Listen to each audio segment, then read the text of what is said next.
Hello, welcome back to online classes. അപ്പം നമ്മളിപ്പം കെമിസ്ട്രിയുടെ സെക്കൻഡ് ലെക്ചറാണ് പറയാൻ പോകുന്നത്.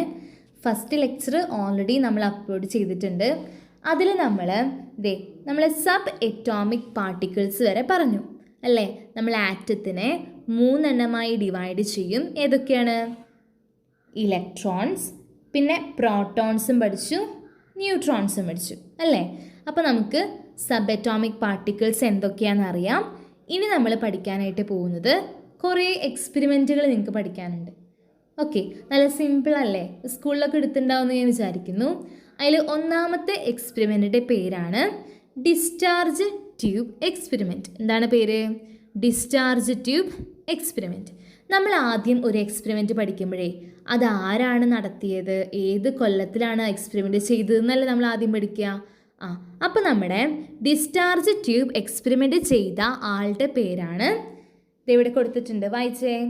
William Crookes. വില്യം ക്രൂക്സ് എന്നാണ് നമ്മൾ ഈ എക്സ്പെരിമെൻ്റ് ചെയ്ത ആളുടെ പേര്. ഏത് കൊല്ലത്തിലാണ് ആൾ എക്സ്പെരിമെൻ്റ് ചെയ്തത്? 1875, 1875 നമ്മുടെ വില്യം ക്രൂക്സ് ചെയ്ത എക്സ്പെരിമെൻ്റാണ് ഡിസ്ചാർജ് ട്യൂബ് എക്സ്പെരിമെൻറ്റ്. ക്ലിയർ അല്ലേ? ഓക്കെ, ഇനി നമുക്ക് നമ്മുടെ വില്യം ക്രൂക്സ് എന്തൊക്കെ ചെയ്തു, എന്തൊക്കെ സാധനങ്ങൾ ഉപയോഗിച്ചാണ് ഈ എക്സ്പെരിമെൻ്റ് നടത്തിയത് എന്നൊക്കെ നോക്കാം. ആൾ എന്തൊക്കെ കണ്ടുപിടിച്ചു എന്നൊക്കെ പഠിക്കണ്ടേ നമുക്ക്. ഓക്കെ, അപ്പം നമ്മുടെ വില്യം ക്രൂക്സ് ആദ്യം എന്തൊക്കെ സാധനങ്ങൾ എടുത്തു എന്ന് ഞാൻ പറഞ്ഞുതരാവേ. ആദ്യം ഫിഗറിൽ കാണാനില്ലേ, ഒരു ഗ്ലാസിൻ്റെ ട്യൂബ് എടുത്തു എന്ന് വെച്ചിട്ടുണ്ടെങ്കിൽ ഒരു ട്യൂബ് ഷേപ്പുള്ള ഗ്ലാസ് കൊണ്ട് ഉണ്ടാക്കിയിട്ടുള്ളൊരു സംഭവം. ഓക്കെ, അപ്പോൾ അത് ആളെടുത്തിട്ടുണ്ട്. പിന്നെ നിങ്ങൾക്ക് എന്തൊക്കെ കാണാൻ പറ്റും?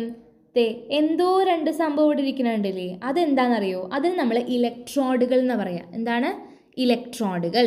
ഇവിടെ ഇലക്ട്രോഡായിട്ട് ഉപയോഗിച്ചിരിക്കുന്നത് ഏതോ മെറ്റലുകൾ കൊണ്ട് ഉണ്ടാക്കിയിട്ടുള്ള 2 പ്ലേറ്റുകളാണ് എന്ന് വെച്ചിട്ടുണ്ടെങ്കിൽ ഇതൊരു മെറ്റൽ കൊണ്ട് ഞാനൊരു ഷീറ്റ് പോലെ സംഭവം ഉണ്ടാക്കി. ഇതാണ് ഇലക്ട്രോഡായിട്ട് ഇവിടെ ഉപയോഗിച്ചേക്കണേ. ഓക്കെ അല്ലേ? ഇതിൻ്റെ പ്രത്യേകത എന്താണെന്നറിയോ?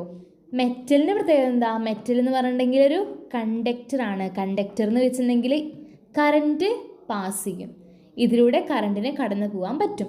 അപ്പോൾ ഇതിന് നമ്മൾ കണ്ടക്ടർ എന്ന് പറയും. ഓക്കെ, അങ്ങനെ നമ്മൾ 2 മെറ്റൽ ഇലക്ട്രോഡുകൾ ഇവിടെ വെച്ചിട്ടുണ്ട്. ഇപ്പം എന്തൊക്കെ ഞാൻ പറഞ്ഞു? ഒരു ഗ്ലാസ് ട്യൂബ് എടുത്തു, 2 മെറ്റൽ ഇലക്ട്രോഡുകൾ എടുത്തിട്ടുണ്ട്. അതുവരെ ക്ലിയർ അല്ലേ? ഓക്കെ, ഇനി നമ്മൾ എടുക്കാൻ പോകുന്നത് എന്താണെന്നറിയോ? നമുക്ക് നല്ല കറണ്ട് കൊടുക്കണ്ടേ. അപ്പോൾ കറണ്ട് കൊടുക്കാനായിട്ട് എന്തെങ്കിലും സംഭവം, ഫോർ എക്സാമ്പിൾ വലിയ ബാറ്ററിയോ എന്തെങ്കിലും. ഓക്കെ, അപ്പോൾ അത് നമ്മൾ എടുത്തിട്ടുണ്ട്. ഇത്രയും സാധനം ഉണ്ടെന്ന് വിചാരിക്കുക, ബാക്കി ഞാൻ വഴിയെ പറയാം. അപ്പോൾ നമ്മുടെ വില്യം ക്രൂക്സ് ആദ്യം ചെയ്യുന്നത് ഈ ഗ്ലാസ് ട്യൂബിലോട്ട് ഹൈ വോൾട്ടേജിൽ എന്ത് കൊടുക്കാമെന്നറിയോ? നല്ല കറണ്ട് കൊടുക്കുകയാണ്.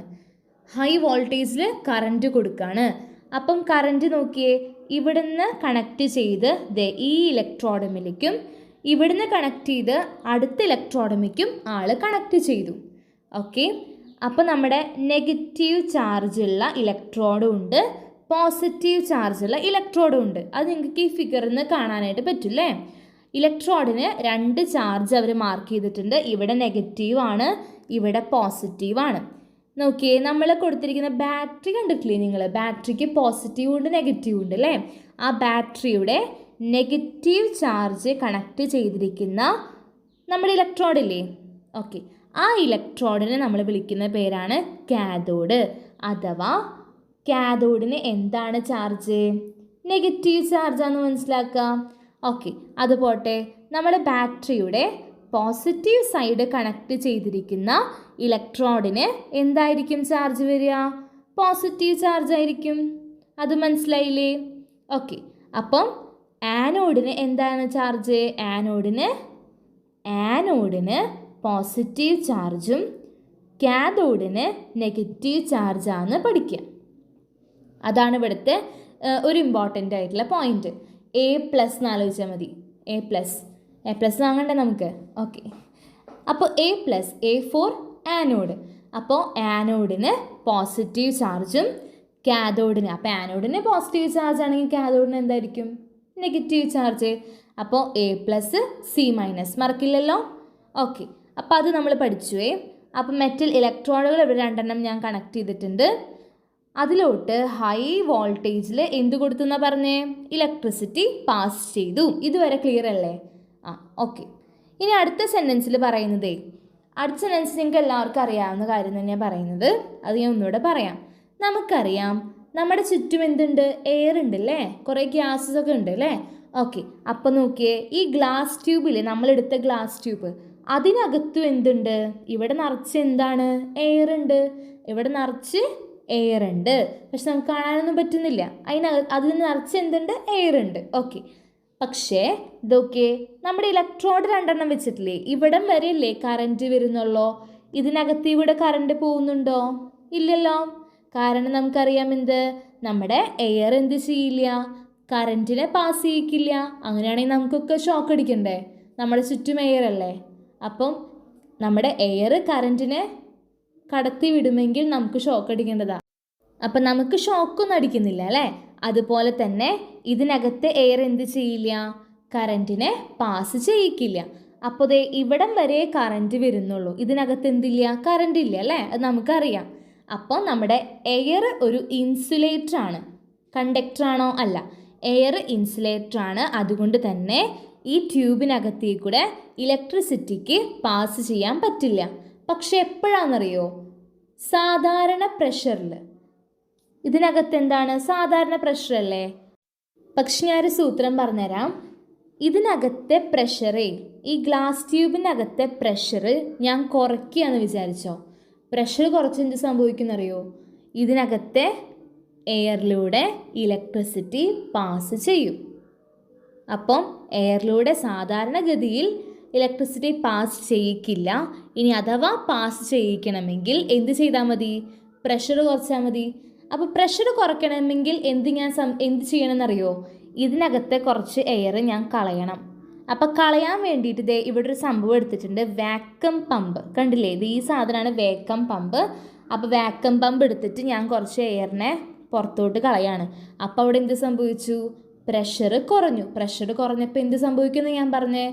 അവിടെ ഇലക്ട്രിസിറ്റി പാസ് ചെയ്യും. All clear? ഓക്കെ.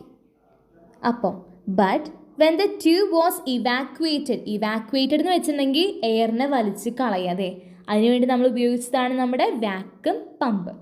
ഓക്കെ. അപ്പോൾ വാക്വം പമ്പ് ഉപയോഗിച്ച് നമ്മൾ അതിനകത്ത് ആ ട്യൂബിനെ ഇവാക്വേറ്റ് ചെയ്തു. It was scene that electricity pass through it. എന്ത് സംഭവിച്ചു? അതിനകത്തൂടെ ഇവാക്വേറ്റ് ചെയ്തപ്പം, അതിനകത്ത് എയർ കളഞ്ഞപ്പോൾ നമ്മൾ എന്ത് കണ്ടു? അതിനകത്തൂടെ ഇലക്ട്രിസിറ്റി പാസ് ചെയ്യുന്നത് കണ്ടു. ഇല്ലേ? കണ്ടില്ലേ? കണ്ടു. ആ ഇലക്ട്രിസിറ്റി ഒഴുകുന്നതിനെ പറയുന്ന പേരാണ് ഡിസ്ചാർജ്. Electric discharge. എന്താണ് പേര്? Electric discharge. നമ്മൾ എയറിനെ കളഞ്ഞപ്പോൾ അതിനകത്തൂടെ എന്ത് സംഭവിച്ചു? കറണ്ട് ഒഴുകിയില്ലേ? അതിന് നമ്മളൊരു നല്ല പേരൊക്കെ ഇട്ട് വിളിക്കുകയാണ് ഇലക്ട്രിക് ഡിസ്ചാർജ്. ഓക്കെ അല്ലേ? ഓക്കെ. ഇനി ഞാനൊരു സംഭവം കൂടെ പറഞ്ഞുതരാം. നമ്മൾ ആനോഡിനെ കണ്ടില്ലേ? ആനോഡ് എവിടെ ഇരിക്കുന്ന? ആനോഡിൻ്റെ ചാർജ് എന്താണ്? A+. അപ്പോൾ ആനോഡ് ഇതാണ്. ആനോഡിന് പോസിറ്റീവ് ചാർജാണ്. ഈ പറഞ്ഞ ആനോഡിനൊരു പ്രത്യേകതയുണ്ട്. എന്താണെന്ന് പറയാൻ പറ്റുമോ? ഈ ഫിഗർ നമ്മൾ കുറച്ചുകൂടി സൂം ചെയ്ത് നോക്കുകയാണെങ്കിലേ നമ്മുടെ ആനോഡിന് കുറേ എന്തുണ്ടെന്നറിയോ? കുറേ ഗ്യാപ്പ് ഉണ്ട് ഇവിടെ. ഓക്കെ. എന്തുണ്ട്? കുറേ ഗ്യാപ്പ് ഉണ്ട്. ഓക്കെ. അപ്പോൾ ഈ ഗ്യാപ്പിനെ നമ്മൾ ഇംഗ്ലീഷിൽ പറയും പെർഫറേറ്റഡ്. എന്താണ്? പെർഫറേറ്റഡ്. അപ്പോൾ ഇവിടെ കുറേ ദ്വാരമുണ്ടെന്ന്. ഓക്കെ. അപ്പോൾ ആനോഡിൻ്റെ പ്രത്യേകതയാണ് പെർഫറേറ്റഡ് ആനോഡ്. എന്താ പറയുക? പെർഫറേറ്റഡ്. ഓക്കെ. അപ്പോൾ അത് മനസ്സിലായെന്ന് വിചാരിക്കുന്നു. അടുത്ത സെൻറ്റൻസ് വായിച്ചു നോക്കിയേ. When A perforated positive electrode was used. അപ്പോൾ നമ്മൾ ഇവിടെ ഉപയോഗിച്ചിരിക്കുന്നത് പെർഫറേറ്റഡ് ആയിട്ടുള്ള പോസിറ്റീവ് ചാർജുള്ള ആനോഡാണ് അല്ലേ? അതെ. അപ്പം അത് നമ്മൾ യൂസ് ചെയ്തപ്പം എന്ത് സംഭവിച്ചു എന്നറിയോ? ദേ ഈ ഗ്ലാസിൻ്റെ ഈ ഒരു ഭാഗമില്ലേ, ഈ ഒരു ഭാഗത്ത് നമ്മൾ സിങ്ക് സൾഫൈഡ് എന്ന് പറഞ്ഞൊരു പൊടി പോലെയാണ്. അത് ഞാൻ അവിടെ കാണിച്ചു തരാം. അത് നമ്മൾ അവിടെ അപ്ലൈ ചെയ്തിട്ടുണ്ടായിരുന്നു. അതെന്ത് ചെയ്യുന്നറിയോ? അത് പ്രകാശിക്കും. ഇതിൽ കൂടെ ഇലക്ട്രിസിറ്റി ഇങ്ങനെ കടന്നു പോവും. ഇതിൽ കൂടെയും ഈ ഇലക്ട്രോഡമിക്ക് എത്തിയിട്ടുണ്ടെങ്കിൽ ഇവിടെയുള്ള ഈ ഒരു നമ്മൾ എന്താ അപ്ലൈ ചെയ്തിട്ടുണ്ട്? നമ്മളവിടെ എന്താ അപ്ലൈ ചെയ്തേക്കണേ?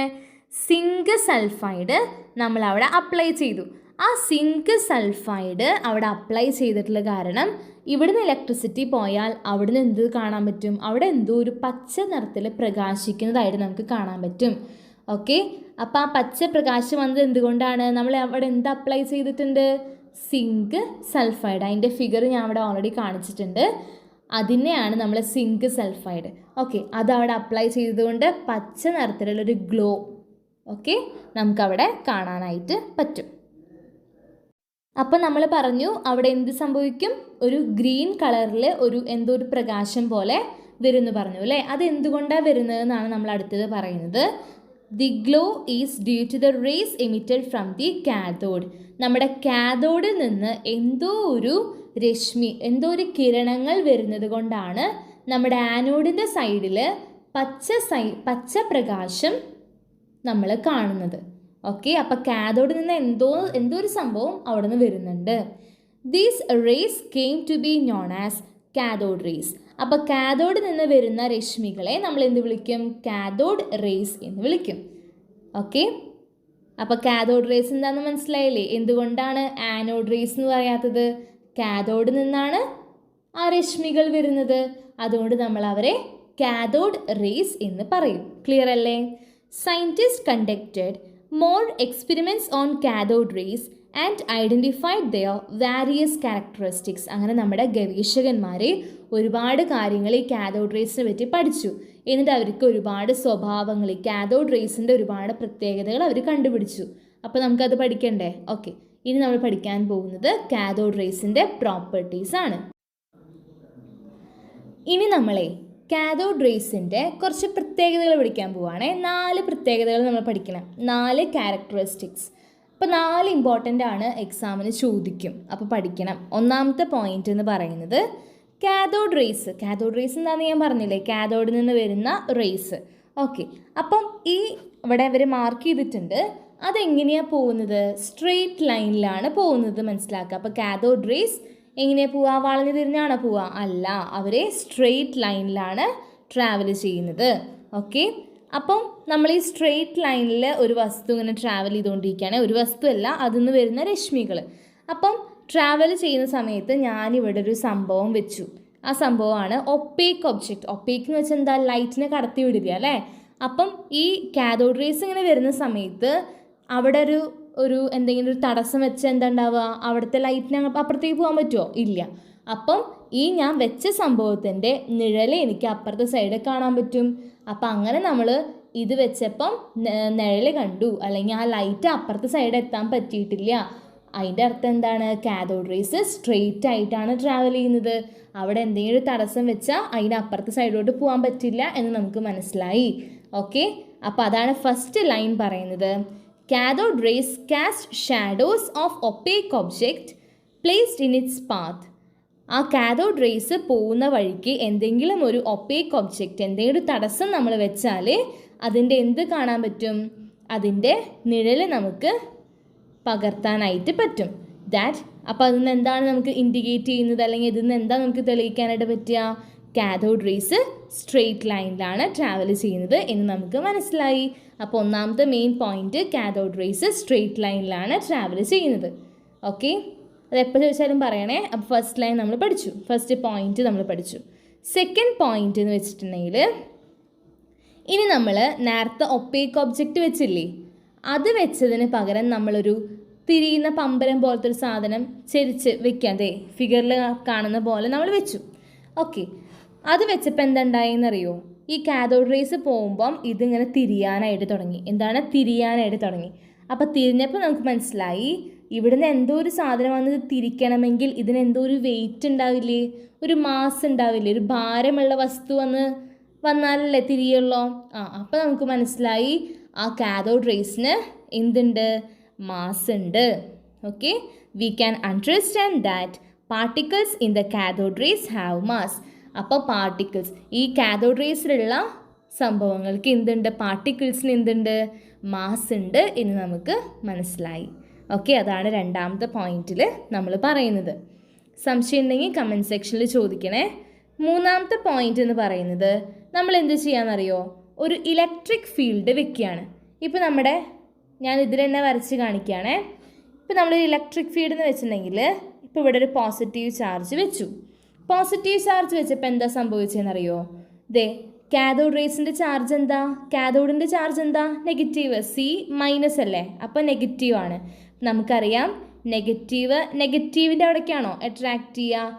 അല്ലേ. നെഗറ്റീവ് പോസിറ്റീവിൻ്റെ അവിടേക്ക് എന്ത് ചെയ്യും? അട്രാക്റ്റ് ചെയ്യും. ഓപ്പോസിറ്റ് ചാർജസ് അട്രാക്റ്റ് നമ്മൾ കുറേ വർഷങ്ങളായിട്ട് പഠിക്കുന്നതാണ്. ഓക്കെ, അപ്പോൾ നിങ്ങൾ പറഞ്ഞേ, ഇപ്പോൾ ഇവിടെ ഒരു നെഗറ്റീവ് ചാർജ് ഇങ്ങനെ പോയിക്കൊണ്ടിരിക്കുകയാണ്. ഞാനിവിടെ ഒരു പോസിറ്റീവ് ചാർജ് വെച്ചിട്ടുണ്ട്. അപ്പോൾ എന്താ സംഭവിക്കുക? ഈ നെഗറ്റീവ് ചാർജ് ഇങ്ങനെ പോയി ഇതിൻ്റെ അടുത്തേക്ക് പോയില്ലേ? Opposite charges attract. അതിൻ്റെ അർത്ഥം എന്താണ്? ഞാനിവിടെ ഒരു പോസിറ്റീവ് ഇലക്ട്രിക് ഫീൽഡ് വെച്ചാൽ ഈ നെഗറ്റീവ് ചാർജ് എന്ത് ചെയ്യും? ഇതിൻ്റെ അടുത്തോട്ട് ഇങ്ങനെ ഡിഫ്ലക്റ്റ് ചെയ്യും. ഓക്കെ, അട്രാക്റ്റ് ചെയ്യുന്നതായിട്ട് കാണാനായിട്ട് പറ്റും. ഓക്കെ, അതാണ് ആ മൂന്നാമത്തെ പോയിന്റിൽ പറയുന്നത്. When an electric field is applied on both sides of the race. ഇപ്പോൾ നമ്മൾ ഇവിടെയാണെങ്കിലും ഇവിടെ നമ്മൾ വെച്ചെന്ന് വിചാരിക്കും, ഇവിടെയും പോസിറ്റീവ് ചാർജ് വെക്കാമല്ലോ. അപ്പോൾ എന്ത് സംഭവിക്കും? ഇവിടേക്കും ഡിഫ്ലക്റ്റ് ചെയ്യും, ഇവിടേക്കും അട്രാക്റ്റ് ചെയ്യുന്നതായിട്ട് കാണാൻ പറ്റും, ഇവിടേക്കും അട്രാക്റ്റ് ചെയ്യുന്നതായിട്ട് കാണാനായിട്ട് പറ്റും. ഓക്കെ, പോസിറ്റീവ് സൈഡുള്ള സ്ഥലത്തോട്ട് അട്രാക്റ്റ് ചെയ്യും. അപ്പോൾ ഞാനിവിടെ നെഗറ്റീവ് വെച്ചാലോ? നോക്കിയേ, ഇവിടെ ഞാൻ നെഗറ്റീവ് ചാർജാണ് വെച്ചതെങ്കിൽ എന്താ സംഭവിക്കുക? ഇങ്ങനെ പോകുന്ന റേ ഇങ്ങടായിരിക്കും, ഇതിൻ്റെ അടുത്തോട്ടല്ല. അത് ഡിഫ്ലക്റ്റ് ചെയ്യും അല്ലേ? അട്രാക്റ്റ് ചെയ്യുമോ നെഗറ്റീവിൻ്റെ അവിടേക്ക്? ഇല്ല. സെയിം ചാർജസ് എന്ത് ചെയ്യും? അട്രാക്റ്റ് ചെയ്യുമോ? ഇല്ല. റിപ്പൽ ചെയ്യുന്നു നമ്മൾ പഠിച്ചിട്ടുണ്ട്. അപ്പം അതും നമുക്ക് മനസ്സിലായി. മൂന്നാമത്തെ പോയിന്റ് അത്രേ പറയുന്നുള്ളൂ. ഇലക്ട്രിക് ഫീൽഡ് നമ്മൾ അപ്ലൈ ചെയ്താൽ പോസിറ്റീവ് ചാർജുള്ള സ്ഥലത്തോട്ട് അതെന്ത് ചെയ്യും? അട്രാക്റ്റ് ചെയ്യും. കാരണം എന്താ? കാഥോഡ് റേസ് നെഗറ്റീവാണ്. നെഗറ്റീവും പോസിറ്റീവും അട്രാക്റ്റ് ചെയ്യും. സിമ്പിൾ. അപ്പോൾ നമ്മൾ 3 പോയിന്റും പഠിച്ചു. ഓക്കെ, നമുക്കിനി 4ാമത്തെ പോയിന്റ് വായിക്കാം. 4ാമത്തെ പോയിന്റിൽ പറയുന്നത് the path of the cathode raise gets reflected in magnetic field also. Magnetic ഫീൽഡിനെ പറ്റി നിങ്ങൾക്ക് ഈ ഒരു ചാപ്റ്ററിൽ നിങ്ങൾക്ക് ഈ ക്ലാസ്സിൽ പഠിക്കാണ്ടെന്ന് അറിയില്ല. എനിവേ നിങ്ങൾ ഹയർ സ്റ്റഡീസിന് മുമ്പ് മാഗ്നറ്റിക് ഫീൽഡിനെ പറ്റി ഒരുപാട് പഠിക്കും. ഓക്കെ, അപ്പോൾ നമ്മൾ ഇലക്ട്രിക് ഫീൽഡ് വെച്ചാലും മാഗ്നറ്റിക് ഫീൽഡ് വെച്ചാലും മാഗ്നറ്റിക് ഫീൽഡിന് എന്തുണ്ട്? ചാർജസ് ഉണ്ട്. ഇതേപോലെ പോസിറ്റീവ് നെഗറ്റീവ് ഒക്കെ ഉണ്ട്. അപ്പോൾ എന്ത് പറയാണ്? അതും ഇതേപോലെ തന്നെയാണ്. ഇലക്ട്രിക് ഫീൽഡ് വെച്ച പോലെ തന്നെ മാഗ്നറ്റിക് ഫീൽഡ് വെച്ചാലും എന്ത് സംഭവിക്കും? അട്രാക്റ്റ് ചെയ്യും. അതേപോലെ തന്നെ സെയിം ചാർജസ് ആണെങ്കിൽ റിപ്പലും ചെയ്യും. ഓക്കെ അല്ലേ? അപ്പോൾ അത്രയുള്ള 4ാമത്തെ പോയിന്റിൽ പറയുന്നത് the path of the cathode raise gets reflected in the magnetic field also. Magnetic field വെച്ചാലും ആ കാഥോഡ് റേസ് എന്ത് ചെയ്യും? ഡിഫ്ലക്റ്റ് ചെയ്യും. ഓക്കെ അല്ലേ? അപ്പോൾ ഈ 4 പോയിന്റുകളും ഭയങ്കര ഇമ്പോർട്ടൻ്റ് ആണ്. ഈ സൈഡിൽ കൊടുത്തിരിക്കുന്ന ഫിഗർ ഇല്ലേ, അത് നമ്മുടെ 3ാമത്തെ പോയിന്റിൻ്റെ ഫിഗറാണ്. അപ്പം ഇതൊന്ന് നോക്കി വെച്ചോളോ. കാരണം നോക്കി വെക്കാനൊന്നുമില്ല, ഞാൻ പറഞ്ഞത് മനസ്സിലായില്ലേ? മൈനസ് ആണ് നമ്മുടെ നെഗറ്റീവ് ചാർജാണ് കാഥോഡ്. അപ്പോൾ ഈ നെഗറ്റീവ് ചാർജ് എങ്ങടാണ് അട്രാക്റ്റ് ചെയ്യുക? ഇങ്ങോട്ടാണ് അട്രാക്റ്റ് ചെയ്യുക? ഒരിക്കലല്ല. നെഗറ്റീവ് ചാർജിനെ അവിടേക്ക് ഒരിക്കലും അട്രാക്റ്റ് ചെയ്യില്ല. നെഗറ്റീവും പോസിറ്റീവിൻ്റെ അവിടേക്കാണ് അട്രാക്റ്റ് ചെയ്യുക. അപ്പോൾ നോക്കിയേ, ഇങ്ങനെ നേരെ പോകേണ്ട ആളാണ്. അപ്പോൾ പോസിറ്റീവ് വന്നിരുന്നപ്പോൾ എങ്ങോട്ട് പോയി? ഇതിൻ്റെ അടുത്തോട്ട് ഇങ്ങനെ അട്രാക്റ്റ് ചെയ്തു. അത്രയുള്ള ആ ഫിഗർ കാണാപ്പാടം പഠിക്കേണ്ട ഒരാവശ്യം നമുക്കില്ല, നമുക്കറിയാം അല്ലേ? ഓക്കെ, ഇനി നമുക്ക് അടുത്തത് വായിക്കാം. The properties of the cathode rays do not change on changing the gas inside the tube or the metals with which the electrons are made. ഇനി പറയുന്നത് കാഥോഡ് റേസിൻ്റെ ഈ പറഞ്ഞ 4 പ്രോപ്പർട്ടികളില്ലേ, എന്ന് വെച്ചാൽ സ്വഭാവങ്ങൾ, അത് ഒരിക്കലും മാറില്ല. എപ്പോൾ മാറില്ല? ഞാൻ പറഞ്ഞു, ഇതിനകത്ത് നമ്മുടെ ഈ ഗ്യാസ് ട്യൂബില്ലേ, ഇതിനകത്ത് എന്തുണ്ട്?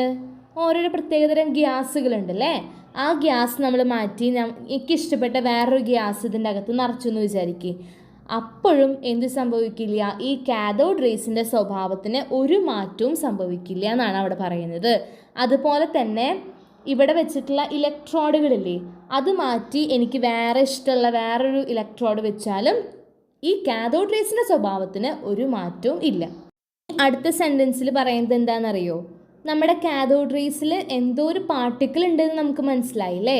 അതെല്ലാ സാധനങ്ങളിലും കാണാനായിട്ട് പറ്റും. അപ്പോൾ എന്താണ് ഈ കാഥോഡ് റേസിലുള്ള പാർട്ടിക്കിൾ?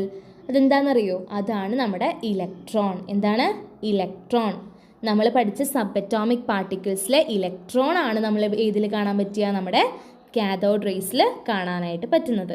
മറക്കില്ലല്ലോ. അപ്പോൾ കാഥോഡ് റേസിൽ എന്താണുള്ളത്? പ്രോട്ടോൺസ് ആണോ? അല്ല, ഇലക്ട്രോൺസ് ആണുള്ളത്. ഓക്കെ അല്ലേ? ഇനി നമ്മൾ ഒരാളെ പറ്റി പറയാൻ പോവാണ്. ആ സയൻറ്റിസ്റ്റിൻ്റെ പേരാണ്, വലിയ ആളാണ്. ആ സയൻറ്റിസ്റ്റിൻ്റെ പേരാണ് ജെ തോംസൺ. എന്താണ് സയൻറ്റിസ്റ്റിൻ്റെ പേര്? J Thomson. ഇവിടെ ഫിഗർ കൊടുത്തിട്ടുണ്ട് ടെക്സ്റ്റ് ബുക്കിൽ. ആളുടെ പേരാണ് ജെ തോംസൺ. ആൾ എന്ത് ചെയ്തു എന്നറിയോ? ആള് ഇപ്പം മനസ്സിലായ ഇതിൽ ഇലക്ട്രോണൊക്കെ ഉണ്ടെന്നല്ലേ, ആ ഇലക്ട്രോണിൻ്റെ ഒരു റേഷ്യോ കണ്ടുപിടിച്ചു. എന്ത് കണ്ടുപിടിച്ചു? ഒരു റേഷ്യോ എന്ന് വെച്ചിട്ടുണ്ടെങ്കിൽ ഒരു അളവ് അല്ലേ. എന്തിൻ്റെ റേഷ്യോ? ഈ ഇലക്ട്രോണിൻ്റെ ചാർജില്ലേ, അതിൻ്റെ ചാർജും അതിൻ്റെ മാസും തമ്മിൽ ഒരു റേഷ്യോ കണ്ടുപിടിച്ചു. അതിന് നമ്മൾ വലിയ ക്ലാസ് ആകുമ്പോൾ നിങ്ങൾക്ക് മനസ്സിലാവും. ഇപ്പം നിങ്ങൾ തൽക്കാലം അത് മനസ്സിലാക്കിയാൽ മതി. എന്ത് കണ്ടുപിടിച്ചു? ഒരു റേഷ്യോ, ഒരു അളവ് കണ്ടുപിടിച്ചു ആള്. അതെന്തിൻ്റെയൊക്കെ റേഷ്യോ ആണ്? ഈ ഇലക്ട്രോണിൻ്റെ ചാർജും ഇലക്ട്രിക്കൽ ചാർജും അതിൻ്റെ മാസും തമ്മിൽ ഒരു റേഷ്യോ ആര് കണ്ടുപിടിച്ചു? ജെ തോംസൺ കണ്ടുപിടിച്ചു എന്ന് മാത്രം മനസ്സിലാക്കി വയ്ക്കുക. അത് റേഷ്യോന് വാല്യൂ ഉണ്ട്. അതിൻ്റെ വാല്യൂ നിങ്ങൾ വലിയ ക്ലാസ് ആകുമ്പോൾ ഒക്കെ പഠിക്കണം. ഓക്കെ, അതിന് നമ്മൾ E/m റേഷ്യോ എന്നൊക്കെയാണ് പറയുക. പക്ഷേ ഇപ്പം നിങ്ങൾക്കത് പഠിക്കാനൊന്നുമില്ല. അപ്പോൾ അതുകൊണ്ട് ഞാനത് എക്സ്ട്രാ പറയുന്നൊന്നുമില്ല. ഓക്കെ, നിങ്ങൾക്ക് ആ കൺഫ്യൂഷൻ ആവും. ഞാൻ പറയുന്ന കാര്യങ്ങൾ വ്യക്തമായി പഠിക്കണം കേട്ടോ. ആ കാഥോഡ് റേസിൻ്റെ പ്രോപ്പർട്ടീസ് പഠിക്കാം. പിന്നെ ഞാനിപ്പോൾ പറയുന്നതെല്ലാം മനസ്സിലാക്കണം. നിങ്ങൾക്കൊരു ക്വസ്റ്റ്യൻ വരുമ്പം ആ കാഥോഡ് റേസ് ഇലക്ട്രിക് ഫീൽഡ് വെച്ചപ്പം പോസിറ്റീവിൻ്റെ അവിടേക്കാണോ പോവുക, നെഗറ്റീവിൻ്റെ അവിടേക്കാണോ പോവുക? അപ്പം അങ്ങനത്തെ ക്വസ്റ്റ്യൻസൊക്കെ ട്രിക്കി ക്വസ്റ്റ്യൻസ് ചോദിക്കും. പക്ഷെ സിമ്പിളല്ലേ ക്വസ്റ്റ്യൻസൊക്കെ. അപ്പം അങ്ങനത്തെ കാര്യങ്ങളൊക്കെ നിങ്ങൾ മനസ്സിലാക്കി വയ്ക്കുക. വലിയ വലിയ കാര്യങ്ങൾ പഠിക്കണ്ട. ഈ ബോക്സിലൂടെ കിടക്കുന്നുണ്ട്. ഓക്കെ, അതൊന്നും നിങ്ങൾ വായിച്ച് ഇതാവണ്ട കേട്ടോ. നിങ്ങളിപ്പോൾ ടെക്സ്റ്റ് ബുക്കിലുള്ളത് പഠിക്കാനുള്ളത് നന്നായിട്ട് പഠിക്കാം. ഓക്കെ, അപ്പോൾ നമ്മൾ ഫസ്റ്റ് സെൻറ്റൻസ് അതിൻ്റെ പറഞ്ഞു കഴിഞ്ഞു. The ratio of electric charge to mass of an electron. ഇലക്ട്രോണിൻ്റെ ചാർജ് ടു മാസ് റേഷ്യോ ആര് കണ്ടുപിടിച്ചു? ജെ തോംസൺ കണ്ടുപിടിച്ചു എന്ന് മാത്രം നിങ്ങൾ മനസ്സിലാക്കി വയ്ക്കാം. ഓക്കെ, അപ്പം നമ്മൾ ആദ്യം പഠിച്ച സയൻറ്റിസ്റ്റിൻ്റെ പേരെന്തായിരുന്നു? William Crookes. ആൾ ഇതേപോലെ എക്സ്പെരിമെൻ്റ് ഒക്കെ ചെയ്തു എന്നൊക്കെ ശരി തന്നെയാണ്. കാഥോഡ് റേസ് ഒക്കെ കണ്ടുപിടിച്ചു. ഈ നമ്മുടെ J Thomson charge by mass ratio കണ്ടുപിടിച്ചപ്പോഴാണ് ശരിക്കും ഇലക്ട്രോൺസ് ഉണ്ട് എന്ന് തെളിഞ്ഞത്, എല്ലാവർക്കും മനസ്സിലായത്. അപ്പം എന്ത് ചെയ്തെന്നറിയോ? അപ്പം ഈ കാഥോഡ് റേസിന്മേ ഈ ജെ തോംസൺ പഠിച്ചത് കൊണ്ടാണ് ഇത് തെളിയിക്കാനായിട്ട് പറ്റിയത്. അപ്പോഴാണ് ശരിക്കും എല്ലാവർക്കും മനസ്സിലാവുന്നത് ആറ്റത്തിനേക്കാളും കുഞ്ഞി പാർട്ടിക്കിൾസ് ഇനിയുമുണ്ട്. ആറ്റത്തിനേക്കാളും ചെറിയ പാർട്ടിക്കിളായിട്ടുള്ള ഇലക്ട്രോണിനെ ശരിക്കും ആരാ കണ്ടുപിടിച്ചത്? ജെ തോംസനാണ്. ഓക്കെ അല്ലേ? എക്സ്പെരിമെൻ്റ് ചെയ്തത് വില്യം ക്രൂക്സ് ആണെങ്കിലും ഇലക്ട്രോണിനെ കണ്ടുപിടിച്ചത് ആരാ? നമ്മുടെ ജെ തോംസനാണ്. ഓക്കെ അല്ലേ? അപ്പം ഇലക്ട്രോണിനെ കണ്ടുപിടിച്ച നിസ്സാര കാര്യമാണോ? അല്ല. അപ്പം ആൾക്ക് എന്ത് കൊടുത്തു? നോബൽ പ്രൈസ് കിട്ടി. ഏത് കൊല്ലത്തിലാണെന്നറിയോ? 1906 1906 നമ്മുടെ ജെ തോംസന് എന്ത് കിട്ടി? ഫിസിക്സിൽ നോബൽ പ്രൈസ് കിട്ടി. എന്തിനു വേണ്ടിയിട്ട്? ഈ ഡിസ്ചാർജ് ട്യൂബ് എക്സ്പെരിമെൻ്റ് ഒക്കെ വീണ്ടും നടത്തി. നമ്മുടെ വില്യം ക്രൂക്സ് നടത്തിയത് തന്നെയാണ്. അത് ആൾ ഒന്നുകൂടെ ഇംപ്രൂവ് ആയിട്ട് നടത്തി. അതിൽ നിന്ന് ഒരുപാട് കണ്ടുപിടുത്തങ്ങൾ ആൾ ചെയ്തു. അതിന് വേണ്ടിയിട്ട് ആൾക്ക് നോബൽ പ്രൈസ് കിട്ടി. ഓക്കെ അല്ലേ? ക്ലിയർ അല്ലേ? അടുത്ത് നമുക്ക് 2 ക്വസ്റ്റ്യൻസ് കൊടുത്തിട്ടുണ്ട്. അത് നമ്മൾ പഠിച്ച ക്വസ്റ്റ്യൻസ് തന്നെയാണ്. ഒന്നാമത്തെ വായിച്ച് നോക്കിയേ. How was it proved that electrons have mass? എങ്ങനെയാണ് ഇലക്ട്രോൺസിന് മാസ് ഉണ്ട് എന്ന് മനസ്സിലായത്? നമ്മൾ കാഥോഡ് റേസിൻ്റെ പ്രോപ്പർട്ടീസ് പഠിച്ചപ്പം രണ്ടാമത്തെ പോയിൻ്റായിട്ട് പറഞ്ഞില്ലേ, അത് നോക്കുക. If A small paddle wheel is placed in the path of cathode rays it rotates. അല്ലേ? നമ്മൾ ഈ പാടത്തൊക്കെ കണ്ടിട്ടില്ലേ ഇതേപോലത്തെ, നമ്മൾ പാടത്തൊക്കെ ഇതേപോലത്തെ ഒരു സംഭവം കണ്ടിട്ടില്ലേ നിങ്ങൾ? വെള്ളം കോരാൻ വേണ്ടിയിട്ട് ഒരാളിങ്ങനെ ചവിട്ടിയിട്ട് ആൾ ചവിട്ടിയാലല്ലേ അത് തിരിയുള്ളൂ. അപ്പോൾ അതിനെന്തെങ്കിലും ഒരു മാസ് കൊടുത്താലല്ലേ അവിടെ തിരിയുള്ളൂ. അതാണ് ഇവിടെ പറയുന്നത്. ഒരു കുഞ്ഞിയൊരു തിരിയുന്ന പമ്പരം പോലത്തെ ഒരു വീൽ ഇവിടെ വെച്ചാൽ എന്ത് സംഭവിക്കും? ഈ കാഥോഡ് റേസ് ഇവിടെ നിന്ന് ഇങ്ങനെ വരുമ്പം ഇത് റൊട്ടേറ്റ് ചെയ്യും, ഇതിങ്ങനെ റൊട്ടേറ്റ് ചെയ്യും. ഓക്കെ, അപ്പോൾ നമുക്ക് മനസ്സിലാവും എന്ത്? The particles in the cathode rays have mass. അങ്ങനെ നമുക്ക് മനസ്സിലായി ഈ കാഥോഡ് റേസിലുള്ള പാർട്ടിക്കിൾസിന് എന്തുണ്ട്? മാസ് ഉണ്ട്. ഏതാണ് ആ പാർട്ടിക്കിൾ? കാഥോഡ് റേസിലുള്ള പാർട്ടിക്കിൾ ഏതാ? ഇപ്പം നമ്മൾ പഠിച്ചു, നമ്മുടെ ഇലക്ട്രോൺസ് ആണ്. അപ്പോൾ ഇലക്ട്രോൺസ് ആണ് നമുക്ക് ആദ്യം അറിയണ്ടായിരുന്നില്ല. ജെ തോമസൺ വന്ന് കണ്ടുപിടിച്ചപ്പോഴാണ് ആ കാഥോഡ് റേസിലുള്ള പാർട്ടിക്കിൾസ് നമ്മുടെ ഇലക്ട്രോൺസ് ആണ് എന്ന് നമുക്ക് മനസ്സിലായത്. അത്രയേ ഉള്ളൂ. ഇനി അടുത്ത ക്വസ്റ്റ്യൻ എന്താണ്? അപ്പോൾ ഫസ്റ്റ് ക്വസ്റ്റ്യൻ നമ്മൾ പഠിച്ചുവേ, ഫസ്റ്റ് ക്വസ്റ്റ്യൻ നമുക്ക് മനസ്സിലായി. Second question, cathode rays cast shadows of opaque objects placed in their path. Already നമുക്കറിയാവുന്ന കാര്യമാണ്. കാഥോഡ് റേസിൻ്റെ പ്രോപ്പർട്ടീസ് നമ്മൾ പഠിച്ചതാണ്. അതിൽ ഒന്നാമത്തെ പ്രോപ്പർട്ടിയാണിത്. What can be inferred from this? ഇതിൽ നിന്ന് നമുക്ക് എന്താ മനസ്സിലാവുന്നതെന്ന് നമുക്കറിയാം. എന്താണ്? ഇതേപോലെ നിഴൽ കാണുന്നതിൻ്റെ അർത്ഥം എന്താണ്? കാഥോഡ് റേസ് സ്ട്രെയിറ്റ് ലൈനിലാണ് പോകുന്നത്. ഇത്രയേ ഉള്ളൂ. അത്രയും കുഞ്ഞ് ആൻസർ ചെയ്ത് ഇതിൻ്റെ മാർക്കായി. മനസ്സിലായി? ഇതേപോലത്തെ ക്വസ്റ്റ്യൻസ് തന്നെയാണ് നിങ്ങൾക്ക് എക്സാമിന് ചോദിക്കുക കേട്ടോ. അപ്പോൾ കാഥോഡ് റേസിൻ്റെ വഴിയിൽ എന്തെങ്കിലും ഒരു ഒപ്പേക്ക് ആയിട്ടുള്ള വസ്തു കൊണ്ടുവച്ചാൽ, ഒപ്പേക്ക് എന്ന് വെച്ചാൽ അറിയില്ല, ലൈറ്റിനെ കടത്തി വിടാത്ത, ഓക്കെ നിങ്ങൾക്കറിയാം. അപ്പോൾ അങ്ങനത്തെ ഒരു വസ്തു കൊണ്ടുവച്ചാൽ എന്ത് സംഭവിക്കുന്ന പറഞ്ഞ നിഴൽ കാണും. ആ കാഥോഡ് റേസിന് അപ്പുറത്തോട്ട് പോകാൻ പറ്റില്ല, ഒരു തടസ്സം വെച്ചേക്കാണ്. അതിൻ്റെ അർത്ഥം എന്താണ്? കാഥോഡ് റേസ് സ്ട്രെയിറ്റ് ലൈനിൽ മാത്രമേ സഞ്ചരിക്കൂ, അല്ലെങ്കിൽ ഇങ്ങനെ വളഞ്ഞു പോയായിരുന്നു. അതൊന്നും കാഥോഡ് റേസ് ചെയ്തില്ല. ഓക്കെ അല്ലേ? അപ്പോൾ ഈ രണ്ട് ക്വസ്റ്റ്യൻ നമ്മൾ പഠിച്ചുവേ. നമുക്കിനി അടുത്തത് നോക്കാം. ഓക്കെ, ഇനി നമുക്ക് പ്രോട്ടോണിനെ പറ്റി പഠിച്ചാലോ? ആദ്യം തന്നെ ഒരു സയൻറ്റിസ്റ്റിൻ്റെ പേര് പറയാം നമുക്ക്. ആളെ നമ്മൾ യൂഗൻ ഗോൾഡ്സ്റ്റീൻ എന്ന് പറയും. നമ്മൾ ഗോൾഡ്സ്റ്റീനെ നമ്മൾ പറയുള്ളൂ, നമുക്ക് അങ്ങനെ വിളിക്കാം. ഓക്കെ, എന്താണ് സയൻറ്റിസ്റ്റിൻ്റെ പേര്? ഗോൾഡ്സ്റ്റീൻ. 1886 1886 നമ്മുടെ ഒരു ജർമ്മൻ സയൻറ്റിസ്റ്റാണ്. ആരെ? ജർമ്മനിയിലുള്ള ഒരു സയൻറ്റിസ്റ്റാണ് നമ്മുടെ ഗോൾഡ്സ്റ്റീൻ ട്ടാ. ആളെന്ത് ചെയ്തെന്നറിയോ? കുറച്ച് എക്സ്പെരിമെൻ്റ് ചെയ്തു. ആ എക്സ്പെരിമെൻ്റിൻ്റെ പേരാണ് ഡിസ്ചാർജ് ട്യൂബ് എക്സ്പെരിമെൻറ്റ്. നമ്മൾ നേരത്തെ ചെയ്ത എക്സ്പെരിമെൻ്റ് തന്നെ അല്ലേ? ആൾ ഇതേപോലെ നേരത്തെ ചെയ്ത എക്സ്പെരിമെൻറ്റ് ഒന്നുകൂടെ ചെയ്തു. പക്ഷെ എങ്ങനെയാണെന്നറിയോ? നമ്മൾ വില്യം ക്രൂക്സ് എന്താ ചെയ്തത്? ആനോഡും ഇങ്ങനെ ഒരുപാട് ദ്വാരങ്ങൾ ഇട്ടിട്ടാണ് എക്സ്പെരിമെൻ്റ് ചെയ്തത് അല്ലേ? നമ്മൾ നേരത്തെ പറഞ്ഞില്ലേ പെർഫറേറ്റഡ് ആനോഡെന്ന്. പക്ഷെ നമ്മുടെ ഗോൾഡ്സ്റ്റീൻ എന്ത് ചെയ്തെന്നറിയോ? ആനോഡുമല്ല ഒരുപാട് ദ്വാരങ്ങൾ ഇട്ടത്, ആൾ കാഥോഡുമേ ദ്വാരങ്ങൾ ഇട്ടു. എന്താണ്ടായേ? കാഥോഡുമേ ഒരുപാട് പെർഫറേഷൻസ് നടത്തി. അപ്പോൾ എന്നിട്ട് ആ എക്സ്പെരിമെൻറ്റ് ഒന്നുകൂടെ ചെയ്തു നോക്കി. മനസ്സിലായില്ലേ? ഓക്കെ, അപ്പോൾ കാഥോഡുമയല്ല ആനോഡുമയല്ല പെർഫറേഷൻ ഉണ്ടായിരുന്നത്. എവിടെയാണ്? കാഥോഡുമയാണെന്ന് മനസ്സിലാക്കുക. ആരാണ് ഈ എക്സ്പെരിമെൻറ്റ് ചെയ്യുന്നത്? നമ്മുടെ ഗോൾഡ്സ്റ്റീൻ ആണ്. അപ്പം ജർമ്മൻ സയൻറ്റിസ്റ്റ് ആയിട്ടുള്ള ഗോൾഡ്സ്റ്റീൻ നേരത്തെ നമ്മൾ നടത്തിയ ഡിസ്ചാർജ് ട്യൂബ് എക്സ്പെരിമെൻറ്റ് ഒന്നുകൂടെ നടത്തി. പക്ഷെ എങ്ങനെയാണ്? ഒരൊറ്റ മാറ്റം ഉണ്ടായിരുന്നുള്ളൂ. ആനോഡിനല്ല ദ്വാരങ്ങളുണ്ടായിരുന്നത്, നമ്മുടെ കാഥോഡിനാണ്. അപ്പോൾ പെർഫറേറ്റഡ് കാഥോഡ് വെച്ച് നമ്മുടെ ഗോൾഡ്സ്റ്റീൻ എക്സ്പെരിമെൻറ്റ് നടത്തി. Okay, he discovered. അപ്പോഴും എന്ത് സംഭവിച്ചു? ഒരുപാട് രശ്മികളെ നമ്മൾ നേരത്തെ കണ്ട റേസിൻ്റെ പേരെന്താണ്? കാഥോഡ് റേസ് അല്ലേ? അപ്പോൾ നമ്മുടെ ഗോൾഡ്സ്റ്റീൻ പെർഫറേറ്റഡ് കാഥോഡ് വെച്ച് നടത്തിയ എക്സ്പെരിമെൻറ്റിൽ കണ്ടു ഇതേപോലെ തന്നെ ഒരുപാട് റേസ്. പക്ഷെ അത് കാഥോഡ് റേസ് അല്ലായിരുന്നു. ആ റേസിന് ആളൊരു പേര് കൊടുത്തു. എന്താണെന്നറിയോ? Canal rays. എന്താണ്? Canal rays. നേരത്തെ കാഥോഡിൽ നിന്നാണ് രശ്മികൾ വന്നിരുന്നത് അല്ലേ? നമ്മുടെ വില്യം ക്രൂക്സ് എക്സ്പെരിമെൻറ്റ് ചെയ്തപ്പം എന്നിട്ട് കാഥോഡിൽ നിന്ന് രശ്മികൾ വന്നതുകൊണ്ട് അതിനെ കാഥോഡ് റേസുകൾ എന്ന് വിളിച്ചു. നമ്മുടെ ഗോൾഡ്സ്റ്റീൻ പെർഫറേറ്റഡ് കാഥോഡ് വെച്ചിട്ട് ആ എക്സ്പെരിമെൻറ്റ് നടത്തി. അപ്പം എന്തുണ്ടായത്? അപ്പോഴും ഇതേപോലെ ഒരുപാട് റേസിനെ കണ്ടു. പക്ഷെ അത് എവിടുന്നാണ് വരണേന്ന് അറിയോ? അത് ആനോഡിൽ നിന്നാണ് വരുന്നത്, കാഥോഡിൽ നിന്നല്ല. ഓക്കെ, അപ്പം ആനോഡിൽ നിന്ന് വരുന്നത് കൊണ്ട് അതിനെ ആനോഡ് റേസ് എന്നും പറയും. ക്ലിയർ അല്ലേ? ഞാൻ ഒന്നുകൂടെ സിമ്പിളാക്കി പറയട്ടെ. ഇപ്പം നേരത്തെ എക്സ്പെരിമെൻറ്റിൽ പെർഫറേറ്റഡ് ആനോഡ് വെച്ചപ്പം കാഥോഡിൽ നിന്ന് റേസ് വന്നു. ഇപ്പോൾ ഗോൾഡ്സ്റ്റീൻ പെർഫറേറ്റഡ് കാഥോഡ് വെച്ചപ്പം എവിടെ നിന്ന് രശ്മികൾ വന്നു? ആനോഡിൽ നിന്ന് വന്നു. സിമ്പിൾ.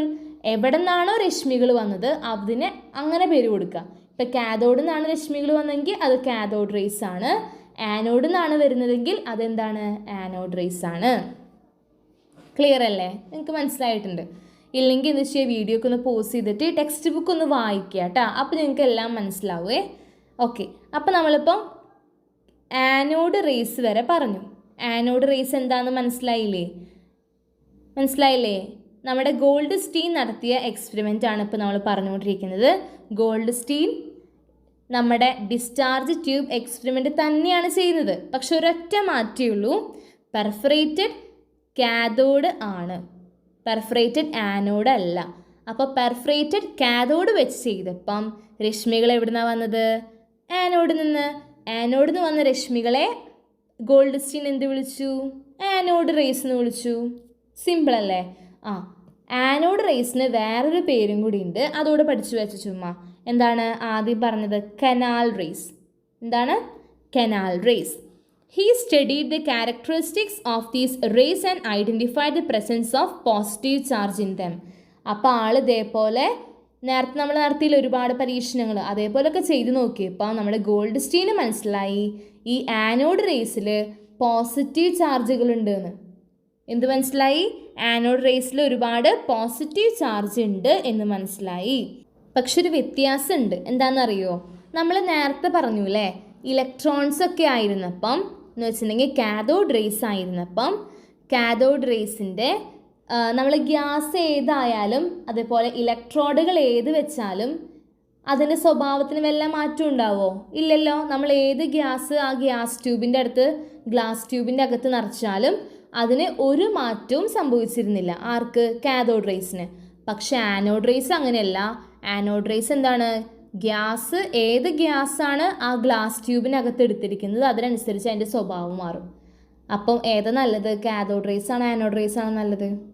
അങ്ങനെയൊന്നും പറയാൻ പറ്റില്ല. അതിൻ്റെ സ്വഭാവം ഓരോരുത്തർക്ക് ഓരോ സ്വഭാവമാണല്ലോ. കാഥോഡ് റേസിൻ്റെ സ്വഭാവമാവോ ആനോഡ് റേസിന്? കാഥോഡ് റേസിൻ്റെ സ്വഭാവം എന്താണ്? ഏത് ഗ്യാസ് ആയാലും കാഥോഡ് റേസിന് കുഴപ്പമൊന്നുമില്ല. ഗ്യാസ് ഏതായാലും ഇലക്ട്രോഡുകൾ ഏതായാലും കാഥോഡ് റേസിൻ്റെ സ്വഭാവം മാത്രമാണ്. പക്ഷെ നമ്മുടെ ആനോഡ് റേസ് അങ്ങനെയല്ല. ആനോഡ് റേസിന് ഈ ഗ്ലാസ് ട്യൂബിനകത്ത് നിറച്ചിരിക്കുന്ന ഗ്യാസ് മാറിയാൽ നമ്മുടെ ആനോഡ് റേസിൻ്റെ സ്വഭാവം മാറും.